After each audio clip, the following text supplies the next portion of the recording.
निकेत दीक्षित और आप देख रहे हैं आचर न्यूज की खास सेगमेंट ब्रेकिंग ग्राउंड। आपका स्वागत करता हूं। आज हम बात करेंगे सऊदी अरब से आई एक बड़ी खबर की जिसने पूरी दुनिया का ध्यान अपनी ओर खींचा है। सऊदी अरब ने एक ऐतिहासिक फैसला लेते हुए विदेशियों को अपने प्रमुख शहर जैसे रियाद और जेड्डा में जमीन खरीदने की अनुमति दे दी है। यह फैसला क्राउन प्रिंस मोहम्मद बिन सलमान के नेतृत्व में लिया गया और इसे सऊदी अरब के विजन 2030 का एक अहम हिस्सा माना जा रहा है। तो आइए इस खबर को और गहराई से समझते हैं। सऊदी अरब की सरकार ने हाल ही में एक नए कानून को मंजूरी दी है जिसके तहत जनवरी 2026 से गैर सऊदी नागरिक भी देश के कुछ चुनिंदा क्षेत्रों में अचल संपत्ति खरीद सकते हैं। खास तौर पर रियाद और जेड्डा जैसे बड़े शहरों में यह सुविधा उपलब्ध होगी। हालांकि इस कानून में कुछ सीमाएं भी रखी गई हैं। मक्का और मदीना जैसे पवित्र शहरों में विदेशियों को संपत्ति खरीदने की अनुमति नहीं दी जाएगी क्योंकि इन शहरों का धार्मिक महत्व है और सऊदी सरकार इन्हें इस नीति से अलग रखना चाहती है। इस नए कानून का उद्देश्य सऊदी अरब की अर्थव्यवस्था में विदेशी निवेश को बढ़ावा देना है। सऊदी अरब लंबे समय से अपनी तेल आधारित अर्थव्यवस्था को विविधता देने की दिशा में काम कर रहा है। क्राउन प्रिंस मोहम्मद बिन सलमान का विजन 2030 इस दिशा में एक महत्वाकांक्षी योजना है जिसका लक्ष्य सऊदी अरब को पर्यटन, रियल एस्टेट और अन्य गैर तेल क्षेत्रों में वैश्विक केंद्र के रूप में स्थापित करना है। इस नए कानून के जरिए सऊदी अरब अपनी रियल एस्टेट बाजार को वैश्विक निवेशकों के लिए खोल रहा है जिससे न केवल आर्थिक विकास को गति मिलेगी बल्कि आवास की गुणवत्ता और उपलब्धता में भी सुधार होगा। अब सवाल उठता है कि क्या यह फैसला सऊदी अरब के लिए इतना महत्वपूर्ण क्यों है? दरअसल सऊदी अरब का रियल एस्टेट बाजार पहले मुख्य रूप से स्थानीय नागरिकों तक सीमित था। विदेशी निवेशकों के लिए संपत्ति खरीदने की प्रक्रिया बहुत जटिल थी, लेकिन अब इस नए कानून के साथ सऊदी अरब ने अपने दरवाजे दुनिया के लिए खोल दिए हैं। विशेषज्ञों का मानना है कि यह कदम रियाद और जेड्डा जैसे शहरों में रियल एस्टेट की मांग को और बढ़ाएगा क्योंकि ये शहर पहले से ही व्यापार और पर्यटन के प्रमुख केंद्र रहे हैं। आपको बता दें कि रियाद सऊदी अरब की राजधानी तेजी से एक अत्याधुनिक महानगर के रूप में उभर रही है।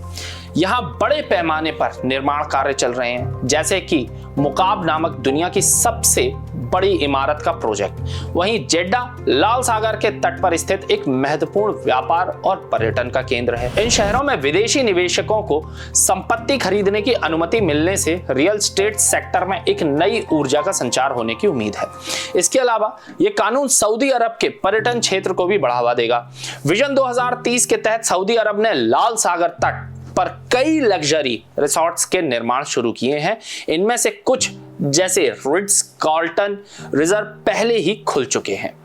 विदेशी निवेशकों के लिए संपत्ति खरीदने की सुविधा से इन रिसोर्ट और अन्य पर्यटन परियोजनाओं में निवेश की संभावनाएं बहुत बढ़ जाएंगी। लेकिन क्या यह कानून इतना आसान है जितना दिखता है? कुछ विशेषज्ञों का कहना है कि इस नीति को लागू होने से पहले कुछ चुनौतियां भी सामने आके खड़ी हो गई हैं। मसलन रियल एस्टेट बाजार में अचानक विदेशी निवेश की बाढ़ आने से स्थानीय लोगों की संपत्ति की कीमतें बढ़ सकती हैं। इसके अलावा मक्का और मदीना को इस नीति से बाहर रखने का फैसला धार्मिक और सामाजिक संतुलन बनाए रखने के लिए लिया गया है, लेकिन यह देखना होगा कि यह नीति अन्य शहरों को कैसे लागू करेगी। एक और दिलचस्प बात सामने आती है कि सऊदी अरब का यह कदम पड़ोसी देश दुबई के रियल एस्टेट बाजार को टक्कर देने की दिशा में देखा जा रहा है। दुबई ने लंबे समय से विदेशी निवेशकों को संपत्ति खरीदने की सुविधा देकर अपने रियल एस्टेट बाजार को वैश्विक स्तर पर स्थापित किया है। अब सऊदी अरब भी उसी रास्ते पर चल पड़ा है। यह देखना दिलचस्प होगा कि क्या रियाद और जेड्डा जैसे शहर दुबई की तरह विदेशी निवेशकों के लिए आकर्षण का केंद्र बन पाएंगे। इसके साथ ही सऊदी अरब की एक और महत्वाकांक्षी परियोजना नियोम भी चर्चा में है। नियोम को दुनिया का पहला ऐसा शहर बनाने की योजना है जो पूरी तरह से नवीकरणीय ऊर्जा पर आधारित होगा। इस शहर को अरबपतियों और पर्यटकों के लिए एक आकर्षक गंतव्य बनाने की कोशिश की जा रही है। विदेशी संपत्ति खरीद की नई नीति से नियोम जैसे प्रोजेक्ट्स को और बल मिलने की उम्मीद है। अंत में यह कहना गलत नहीं होगा कि सऊदी अरब का यह फैसला न केवल उसकी अर्थव्यवस्था के लिए बल्कि पूरे मिडिल ईस्ट के लिए एक गेम चेंजर साबित हो सकता है।